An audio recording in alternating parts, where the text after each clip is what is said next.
वृंदावन में एक ऐसे संत रहते हैं जिनका दर्शन पाने के लिए लोग रात 2 बजे से ही अपनी नींद का त्याग कर सड़कों पर आ जाते हैं।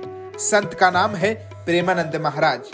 प्रेमानंद महाराज जी के यहाँ नेता, अभिनेता और कई बड़े क्रिकेटर आ चुके हैं और उनसे अपने कुछ कार्यों से जुड़े सवाल भी पूछे हैं। आपने देखा होगा जब प्रेमानंद महाराज हर रात अपने घर से निकलकर केली कुंज आश्रम तक पद यात्रा करते हैं, तब रास्ते पर काफी भीड़ इकट्ठा हो जाती है और जय श्री कृष्ण के जयकारे लगते हैं। वृंदावन के प्रेमानंद जी महाराज इन दिनों सोशल मीडिया पर काफी लोकप्रिय हैं। वो अपनी राधा भक्ति, प्रवचन और सरल सुझावों के कारण लोगों में काफी प्रसिद्ध हैं। उनके दरबार में लोग दर्शन करने आते हैं और अपने सवालों का जवाब उनसे पूछते हैं। वो सहज और सरल सुझावों से लोगों की समस्याओं का हल करने का प्रयास करते हैं। प्रेमानंद महाराज जी का जीवन काफी संघर्षपूर्ण रहा। उनकी दोनों किडनी खराब है, जिसकी वजह से उनको कई प्रकार की समस्याओं का सामना करना पड़ता है। आखिर प्रेमानंद महाराज जी को कौन नहीं जानता।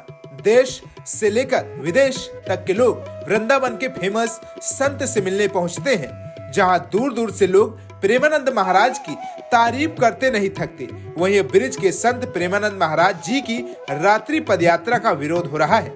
विरोध होने के बाद हर जगह चर्चा हो रही है। पदयात्रा बंद होने की खबर आने के बाद लाखों भक्तों को मायूस देखा गया। जानकारी के लिए बता दें कि इस पदयात्रा के रास्ते में पड़ने वाले एनआरआई सोसाइटी के लोगों के विरोध के बाद अब वृंदावन में संत प्रेमानंद महाराज जी ने रात में निकलने वाली अपनी पदयात्रा का रूट, समय और तरीका बदल दिया है।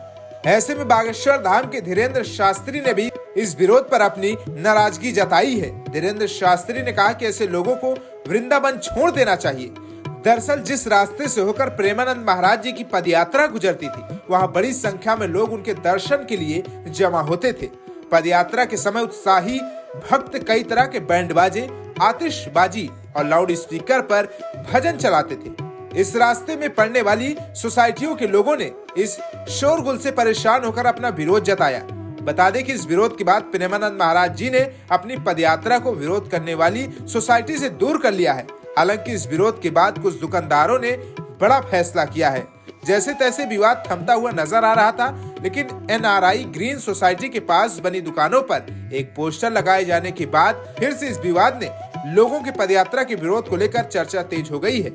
जैसे तैसे ये विवाद थमता हुआ नजर आ रहा था, लेकिन एनआरआई ग्रीन सोसाइटी के पास बनी दुकानों पर एक पोस्टर लगाए जाने के बाद फिर से इस विवाद ने लोगों में पदयात्रा के विरोध को लेकर चर्चा हो रही है।